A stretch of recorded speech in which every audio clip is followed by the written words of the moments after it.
All right, guys. So today I'm going to be going over 7 tips to know before traveling to Costa Rica. So I recently just got back from Costa Rica. Absolutely beautiful country. But starting off with tip number one is just know that the roads are very bumpy and curvy. So if you're going to be renting a car, which I do highly recommend you do, um, just to get the full experience of the country, see all the various beaches, mountain ranges, volcanoes, wildlife. I mean, it truly is a very diverse and beautiful all around country when it comes to so many different things to offer. So I do recommend that you rent a car, but just know that when driving, the roads are very bumpy.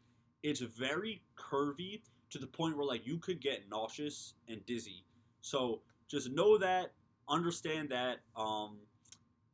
I would also recommend to not avoid tolls. I recommend taking the tolls because, in my personal experience, we went a way that was not tolls, and it took us through these crazy like routes. We're driving up mountains, driving down mountains. It's curvy, it's bumpy, it's late at night, it's dark. Not good driving conditions when you're kind of off the highway. So anytime you can, drive a straight line, I do recommend that you take that opportunity because you're gonna regret it if not. You can get very nauseous. But anyway, moving on to number two. Um, a lot of the locals will pose as parking attendants, basically to try to get you to pay them to park maybe in their backyard, or like they'll act as like parking attendants for you, like stopping traffic. And guys, a lot of these parking spots are free. They're acting like attendants, try to get money. And if you want to tip them, feel free. There's nothing wrong with that. But just know you're not obligated to, or quite listen to them. Um, there was a couple times where I was driving, and a guy would like in a yellow vest would stand in front of the car and start directing me to his backyard. And just keep driving forward.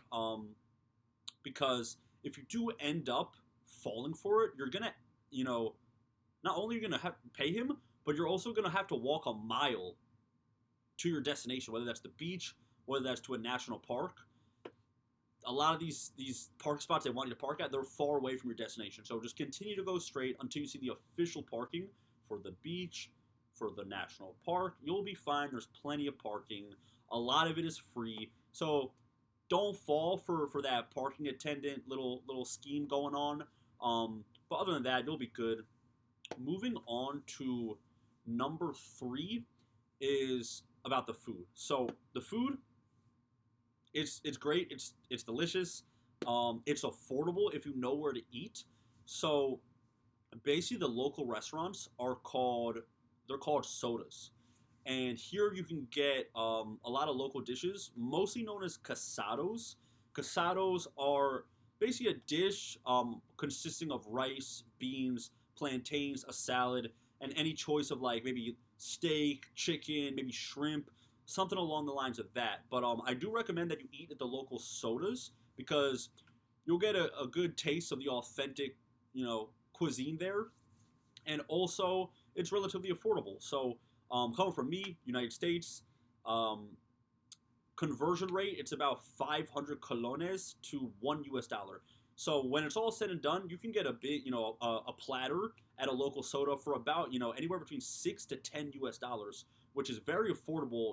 Big platters, delicious food, a lot of variety. So I do highly recommend that you eat at the local sodas, opposed to eating at the resorts, which can, be a lot more pricey, and you're not getting that true taste of, the local, the local food.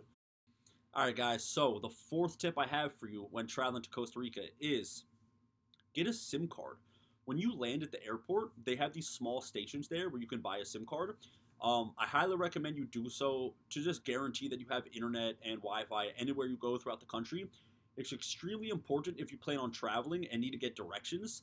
Waze is a great app which works really well in that country. And I just recommend that you do so to always be connected. And there's plenty of times where you're going to need to access the internet and you never know when. So it's not a bad idea to get a SIM card while you're there. Mine cost me $30 for 7 days, which is, a great deal for unlimited internet. So that's tip number 4. Get a SIM card when you get to Costa Rica if you want to guarantee that you're getting Wi-Fi and internet anywhere you go. So, moving on to number 5. Number 5 is a quick tip, and I'm just going to say double check your bill. So, if you're going to go out to eat, double check your bill and make sure you're not getting charged extra or, double charged with your drinks. Just check that, make sure everything's adding up accurately, because this actually happened to me, I believe, once or twice where our bills was double charged, and you bring it to their attention, they take it off, and everything's good. But if you're not checking that, you could be paying extra without knowing. And I actually heard a couple other people talk about this, so I guess it's something common going around. But double check your bill, make sure everything's added up properly, and you'll be good. Okay, guys, so another tip that I have for you while traveling to Costa Rica is just know that a lot of the national parks may not be worth it. It's totally depending on what you want to get out of the experience.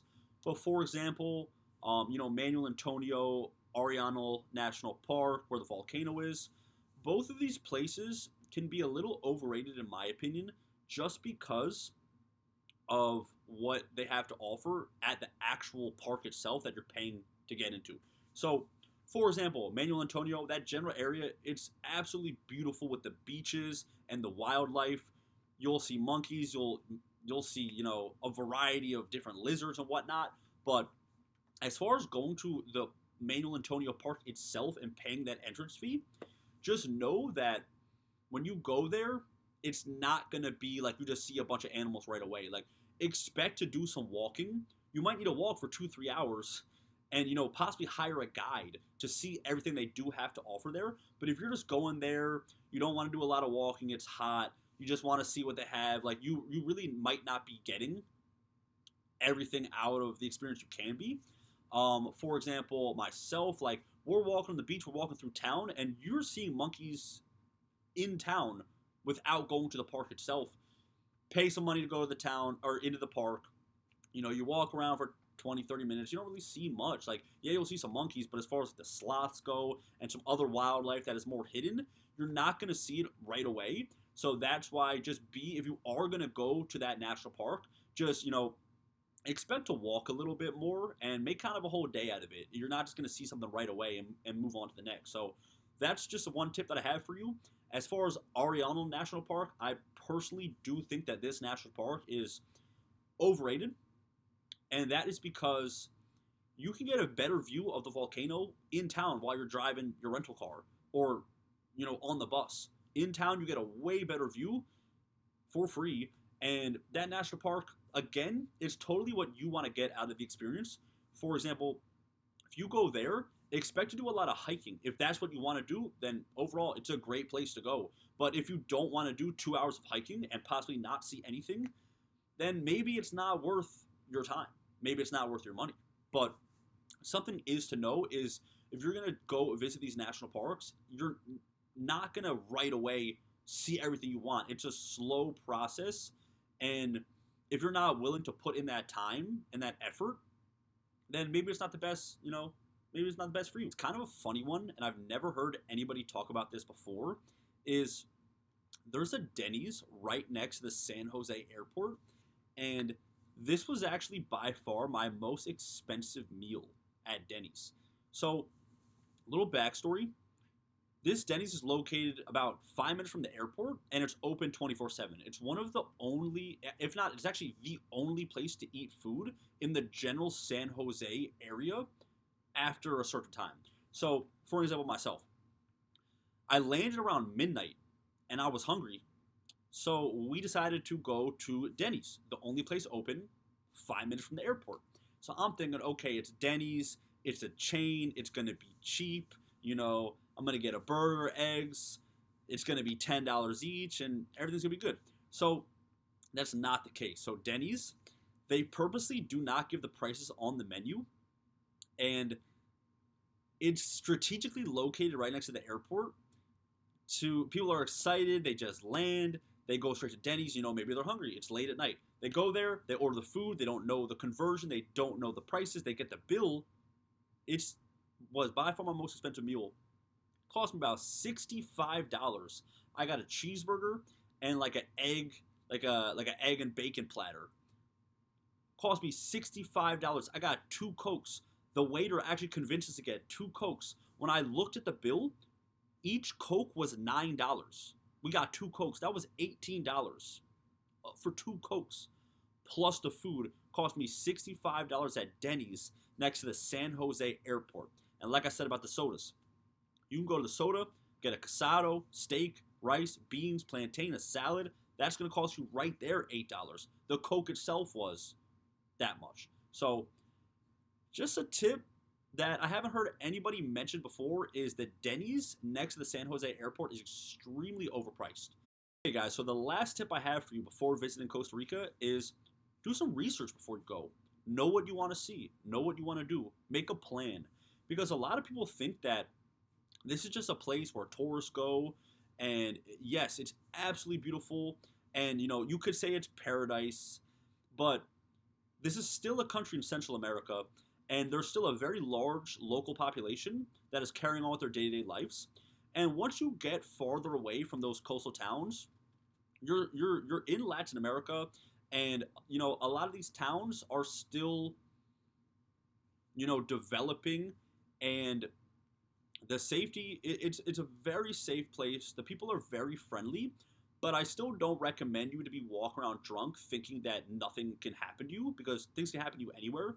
And it's just important to know that, yes, it's beautiful, but you still need to respect the local communities there and not look at it like it's just a paradise for tourists. All in all, those are some tips you should know before traveling to Costa Rica, just to make your time, go a lot smoother, so you're not surprised with a lot of different things. But, overall, beautiful country, and hope you have a great time.